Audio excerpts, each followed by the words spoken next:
Is it true that koalas are always stoned and have chlamydia? Having a roast dinner at Christmas time for me is wild. No, I can't. On camera. I can't do a live taste test, I'll be sick.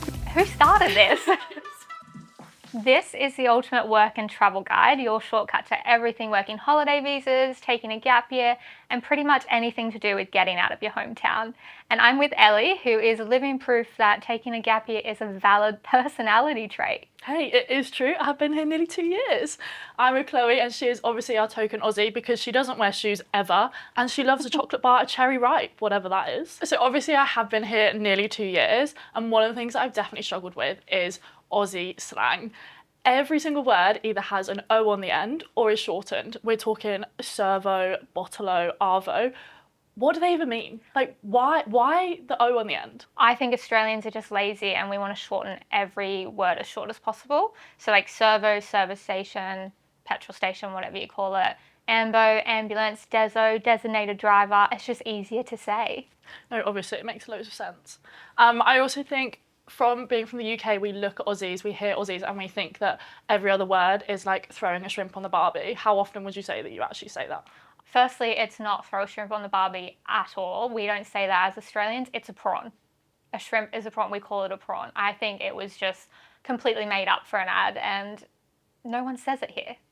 Hey, we don't even say shrimp anyway. We say prawn. Who started this? Who started it? I also think another thing that English people think about Australians and like the slang is definitely doing a shoey. What is all that about? I think you know exactly what that's about. Insert picture here of Ellie doing her first shoey in Australia. That's where you just take a drink out of hopefully your shoe, but often someone else's shoe. You also pulled me up the other day when I said having a sticky beat. What does that even mean? Like that's when you're just like being nosy and just having a look, like having a sticky beat, which I have no idea what it means either. That confuses me. The other thing that confuses me is the whole yeah, nah, yeah. Because I'm like, well, is that a yes or a no? Like, what do you want? So yeah, nah means nah, and nah, yeah means yeah. And obviously. And yeah, nah, yeah means yeah. It's quite simple, actually. I think everyone needs to study that before they come to Australia so you don't mess that up and be like, was that a no? Was that a yes? Something that I see a lot on TikTok is definitely people in the UK before they come to Australia worrying about animals, such as snakes and spiders. And I really think we need to debunk these myths. So I grew up in the country, but I live in the city now. So I feel like I've had the best of both worlds. In the city, I don't think I've never seen a snake in the city. You get spiders kind of everywhere in Australia, but they're not as scary as people make out them to be. And the spiders that you should be scared of, I've probably seen one in my lifetime of 28 years living in Australia. I don't think anyone should be worrying about those kind of things before coming to Australia. It's not that bad at all. I think as well, everyone thinks that there's going to be a kangaroo everywhere. Like you are not going to get a kangaroo down at Sydney Opera House. Like the places that you see kangaroos are going to be like the countryside. So I think everyone always thinks, I'm going to get to Sydney, I'm going to land, I'm going to be at the airport and I'm going to see a kangaroo. Yeah, definitely not. Not in the cities, not when you land. You're not going to see a kangaroo on Bondi Beach. Oh, sorry, guys. What a shame. That's what we were all hoping for. What is your favourite Australian animal? Definitely wombat. Wombats are the best Australian animal. You can't convince me otherwise. I think they're so cute, and also don't they poo in squares? They poo in cubes. Yes, correct. Getting our Aussie knowledge up. Is it true that koalas are always stoned and have chlamydia? Yes and no. Some koalas in the wild have chlamydia, but most of them don't, especially the ones you see in zoos and wildlife parks. They are not stoned. I think it's something to do with the eucalyptus leaves just make them really drowsy and they sleep for like 23 hours of the day. But I wouldn't say stoned. But they are really cool. They're cute. I just think wombats are better. I also know that you guys actually eat kangaroo and crocodile, which sounds crazy, but I feel like once you get here, it's kind of like, oh, it's not that bad. Kangaroo is actually delicious, and I'm pretty sure it's like one of the best meats you can have in terms of like lean protein, but we don't eat koalas, so it's just like kangaroos, crocodile, emu. I think Australians as a country don't really have like a national dish. Like, is Australia known for one particular dish? Yeah. Fairy bread.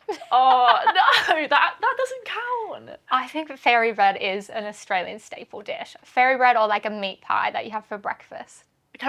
What even is fairy bread? Fairy bread is like white bread with a thick layer of butter and hundreds and thousands, or sprinkles, I think you guys call them. That sounds like, honestly, like my worst nightmare. I couldn't think of anything worse. And the fact that you're proud of that is not great. That's only your worst nightmare because you hate butter, which no one hates butter. That's a you problem. Yeah, that is a big problem. But I think we should do a taste test.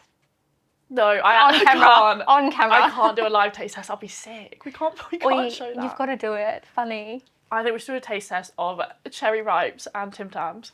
Yeah, we can do that too. Cherry ripes are an elite chocolate for Australians. I do like it. I do think as well a Tim Tam is similar to what we have at home, like a penguin. But Tim Tams don't have a joke on them, so... I think Tim Tams taste better, but okay.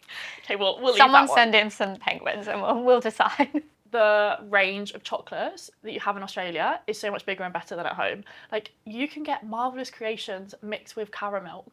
I feel like we don't get that at home, and that is an elite combination. That is my favourite. I just know a lot of people come here and they say that our Cadbury dairy milk chocolate tastes different because they put something in it here so it doesn't melt because it's so much warmer. I think it's delicious, and I don't like Cadbury chocolate in the UK, but you probably think otherwise. I think that melting thing though, like, it does melt eventually. Like, you know, I've definitely gone to like the park and sat there with a chocolate bar and then dipped strawberries in it. Like, you leave it in the sun for a little bit and it will melt. It's not invincible. If it's UV12, that chocolate bar is not going to beat that. Yeah, true. Maybe that's a myth as well. Yeah. I will give it to the UK because Galaxy chocolate is my favourite. It is the top tier in chocolate. Hey, I do love that, and I do wish we had more. And if anyone would like to send us some, we'd be really Galaxy minstrels, to be specific, please. I mean, it is July, which is not a time to talk about Christmas, but number one, you do have... I disagree. Christmas in July, it is a big thing here. Yeah, I don't know why. I think it's because at Christmas time in Australia, it is way too hot to cook a roast dinner. So in July, well, my family do this. I don't know about everyone else's, but we all get together in July and we'll do like a secret Santa, but we'll cook a massive roast dinner and just, you know, make it an event. Yeah, which is what we do at Christmas. We are having a big roast dinner. We're talking turkey, stuffing. I'm getting a bit hungry talking about it. Gravy, like, because it is cold, we don't really have the whole like barbecue. Like, I've had Christmas here where we've just done a barbecue, and I just think that is great because of the weather, but it's just so different. I think it's what you grow up with. Like, having a roast dinner at Christmas time for me is wild. But having a barbecue, we all have seafood. Like, seafood is massive on Christmas Day in Australia. And I think it's good to experience, but a lot of people from the UK come here and they're just like, no, where's my roast dinner? It's like, it's 40 degrees. I'm not cooking a roast dinner.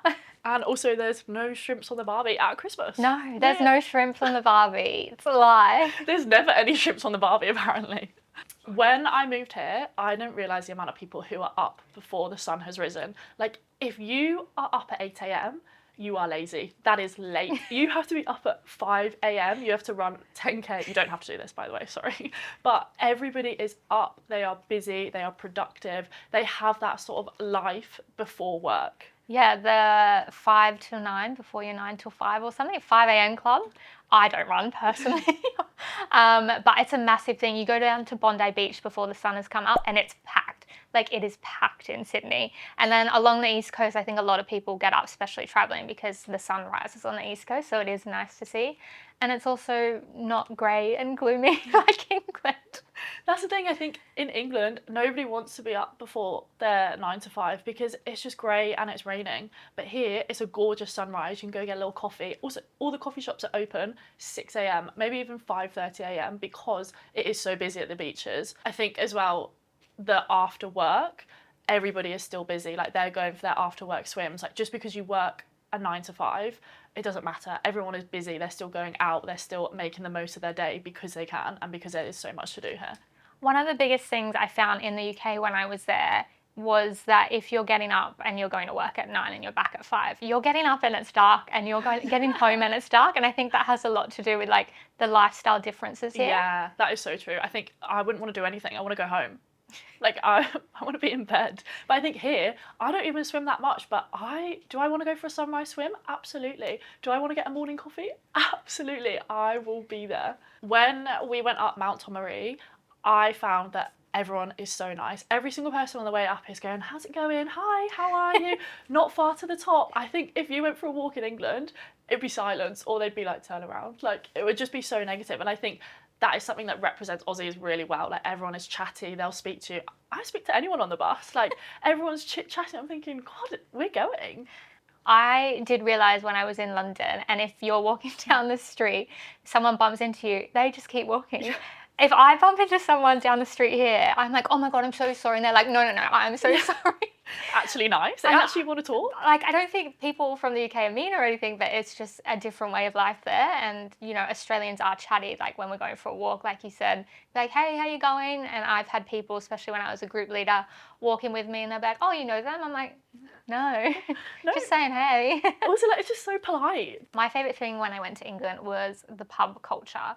Like, going to the pub after work, everybody's there. Like, we have it in Australia too, but in England, the old style pubs, they're just so cute. And because it's so cold outside, there's a fireplace. Like, hard to find a fireplace in a pub in Australia. And it is really nice.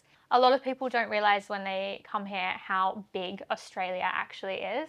Like, Sydney to Byron Bay is a 9-10 hour car ride. And on the map, that is the tiniest distance compared to the whole of Australia. And we're just so diverse in terms of, you know, we've got the outback, the rainforest, the east-west coast, you know, Tasmania, all these places people, you know, don't get to see normally. People don't realise how diverse it is. It's not just a beach in Australia. No, I agree. I think I definitely didn't know that before I came here. I also think the fact that you can holiday within Australia, say like you live in Sydney, you live in the city, you've got the beach, and then you can catch like a 3-hour flight, you're in the Great Barrier Reef, you're in the rainforest. The fact that you have the outback, the beach, a city, a rainforest, a Great Barrier Reef, all in one country is amazing. I think there's pros and cons. Like, Australia is amazing to travel around for holidays. A lot of Australians do. But we don't have Europe so close on our doorstep like you do in the UK. Yeah, that is true. We do love a Euro summer, but I do think Australia is so great because it has Asia so close to it. Like, if you were flying from England, you'd have to go through the Middle East. You'd have to get a connecting flight. Whereas if you fly from like Perth to Bali, that's like 5 hours. That is so close and you're already in Asia. Same with like Fiji and New Zealand. Like, to fly from England all the way to New Zealand is hours. That's so far. Be on the road for days. I would never have thought about going to Fiji until I lived in Sydney. Like, now it's a 3-hour flight to go to such a cool islands. And I just think you would never think about that living in the UK. Like, you would just go to Spain. So I think they've got Europe, we've got Asia, Fiji, New Zealand. Either way, I am pretty happy that I live in Australia right now. Not so happy to be trying fairy bread. You have no choice now. Like, comment, subscribe, let us know if you have any questions, and remember, don't hate us if you quit your job tomorrow.